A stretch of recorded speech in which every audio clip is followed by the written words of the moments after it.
Supreme court CJI ಹೇಳಿಕೆಗೆ ಭಾರೀ ಆಕ್ರೋಶ.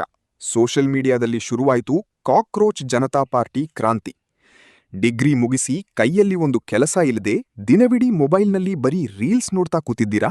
ಹಾಗಾದ್ರೆ ನೀವು ಜಿರಳೆಯಂತೆ. ಸುಪ್ರೀಂ ಕೋರ್ಟ್ ಸಿಜೆಐ ಆಡಿದ ಈ ಮಾತು ಈಗ ದೇಶದ ಯುವಕರನ್ನು ಎಷ್ಟು ಕೆರಳಿಸಿದೆ ಅಂದ್ರೆ ಸೋಷಿಯಲ್ ಮೀಡಿಯಾದಲ್ಲಿ ಕಾಕ್ರೋಚ್ ಜನತಾ ಪಾರ್ಟಿ ಅನ್ನೋ ಹೊಸ ಟ್ರೆಂಡೇ ಸೃಷ್ಟಿಯಾಗಿದೆ. ಹೌದು, ಸುಪ್ರೀಂ ಕೋರ್ಟ್ ಮುಖ್ಯ ನ್ಯಾಯಮೂರ್ತಿ ಸೂರ್ಯಕಾಂತ್ ಅವರ ಮೌಖಿಕ ಹೇಳಿಕೆಯೊಂದು ಈಗ ದೇಶಾದ್ಯಂತ ಭಾರೀ ಸಂಚಲನ ಮೂಡಿಸಿದೆ.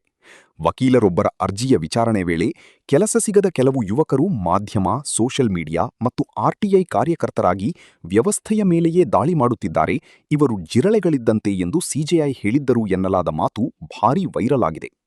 ಇದರಿಂದ ಆಕ್ರೋಶಗೊಂಡ ಯುವಕರು ಡಿಜಿಟಲ್ ಪ್ರತಿಭಟನೆಯಾಗಿ ಸೋಷಿಯಲ್ ಮೀಡಿಯಾದಲ್ಲಿ ವ್ಯಂಗ್ಯವಾಗಿ ಕಾಕ್ರೋಚ್ ಜನತಾ ಪಾರ್ಟಿಯನ್ನು ಹೊಸ ಟ್ರೆಂಡ್ ಆರಂಭಿಸಿದ್ದಾರೆ.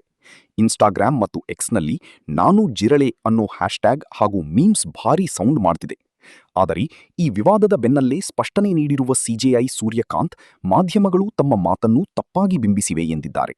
ನಕಲಿ ಮತ್ತು ಬೋಗಸ್ ಪದವಿಗಳನ್ನು ಬಳಸಿಕೊಂಡು ವಕೀಲಿಕೆ ಅಥವಾ ಮಾಧ್ಯಮ ರಂಗಕ್ಕೆ ಬಂದು ವ್ಯವಸ್ಥೆಯನ್ನು ಹಾಳು ಮಾಡುವವರನ್ನು ಮಾತ್ರ ತಾವು ಉದ್ದೇಶಿಸಿ ಹೇಳಿದ್ದಾಗಿ ತಿಳಿಸಿದ್ದಾರೆ.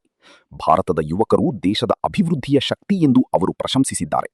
ಆದರೂ ಸೋಷಿಯಲ್ ಮೀಡಿಯಾದಲ್ಲಿ ಈ ಡಿಜಿಟಲ್ ಸತ್ಯಾಗ್ರಹ ಇನ್ನೂ ಮುಂದುವರಿದಿದೆ.